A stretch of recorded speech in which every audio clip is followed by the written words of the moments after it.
Hello, friends, and welcome to day number 4 of learning about fabric. Today, we are going to switch gears just a tiny bit. We are going to still be talking about fabric, but we are also going to be reviewing the other materials that we've learned about so far in science. So I want you to think back in your brain to a couple days ago, a couple weeks ago, and think about what 3 materials we've learned about. So we most recently were learning about fabric. I remember that material because I remember it's the one that's really flexible. We use it to make our clothes. We use it to make the curtains. Sometimes it's stretchy. What was another material that we learned about? I remember there was one that was really bendy. We could fold it. We can make books out of it. We can make drawings and pictures out of it. We learned all about paper. I like paper so much, and I loved watching Miss Ronigan try her best to make her own paper. There was one more material. This is the longest back that we've been learning about materials. It's a hard material. It comes from trees. What does it say it out loud? Wood. Very good. We've learned a lot about materials, especially about fabric, paper, and wood. Today, we are going to be using those 3 materials to build a structure. But first, I'm going to tell you a story, and then we're going to build a structure to help us finish that story or to help us solve the problem of that story. But first, what is a structure? That's a pretty interesting word. A structure is a building or a creation that you make or build using different materials.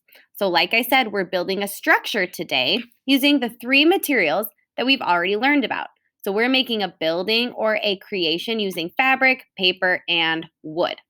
Now, I'm going to tell you a story about me, Miss Allen, and we are going to build a structure to help us solve the problem of the story.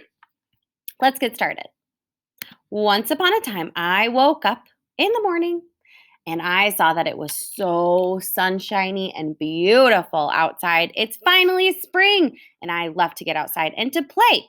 So I decided to go outside, and first I played soccer. I really like soccer because I like to kick the ball and run around.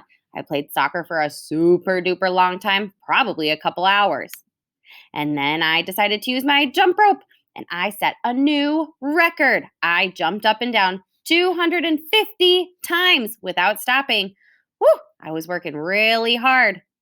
And then I decided I wanted to play my favorite sport, volleyball. I was jumping, I was spiking, I was digging, I was hitting that ball as hard as I could. I was having so much fun. But because it was so hot outside, woo, I started to get really sweaty. And because I was getting so sweaty, I was starting to get really tired. And I knew that the only thing that would help me to feel less sweaty and less tired would to be to drink a nice cold bottle of water. Woo!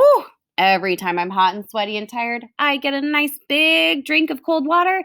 It always makes me feel so much better. But the only problem was I had my water bottle, but it was hot when I went to take a drink. Yuck. I don't like to drink hot water when I'm already super hot. The reason my water bottle was so hot is because where I was playing was all in the sunshine. There were no trees to be seen. Nope, not even one. So the temperature outside was really hot. Remember, this is a thermometer. It's filled with mercury, which is red. And because it was hot outside, the mercury was going all the way up. It was super hot outside. So because it was hot outside and my water bottle was sitting outside, some of that heat got to my water, and my water bottle also got really hot. Yuck. My hot water did not help me to cool down. But I know that if there was a tree somewhere out where I was playing, it would make some shadows. And I've known that sometimes if I'm outside playing in the hot, hot heat and I go underneath the tree, it's a little bit cooler. So the mercury in the thermometer doesn't go quite as high underneath the tree because there's a little bit of a shadow. It'll still get pretty warm, but it won't get too hot. So my idea, friends, is if there was some sort of tree or structure out where I was playing. Remember, I was playing where there were no trees and it was so hot. That's why my water bottle got hot. My idea is if there was some sort of tree or structure that created some shade and I kept my water bottle in that shade, maybe my water would still be cold. Just maybe. So today, I want you to use the three materials that we've talked about: wood, fabric, and paper to create a structure to help keep my water cold. I want you to use only these three materials: wood, fabric, and paper. I don't want you to use any glue. I don't want you to use any tape. I just want you to use your big, strong brain and some materials you have at home to build a structure that could help to keep my water cold. So, something that would cast a shadow I could keep my water bottle in. What I want you to do today for your science path is first, I want you to brainstorm. I want you to think about what materials you have at home that you could use. Remember, wood, paper, and fabric only. No glue, no scissors, and no tape. Think about the materials you could use at home. Then I want you to come up with an idea. What kind of structure could you make that would cast a shadow for me to keep my water bottle in so it would stay nice and cold? Once you have an idea of what you're going to build, I want you to build that structure. That's what number 2 is. He's building something. Once you've built your structure and made it perfect and big enough for me to keep my water bottle under, I want you to take a picture on Seesaw and press check, check so that your teacher can see it. So again, friends, what I want you to do today is I want you to help me keep my water bottle out of the hot, hot sun. Woof! I want you to come up with a way to create a shadow that I can keep my water bottle underneath so that it doesn't get so hot, so that it stays nice and cool, because I don't want to be sweaty and tired anymore. I just want a cold drink of water. So use these three materials. Think in your brain about what you could build.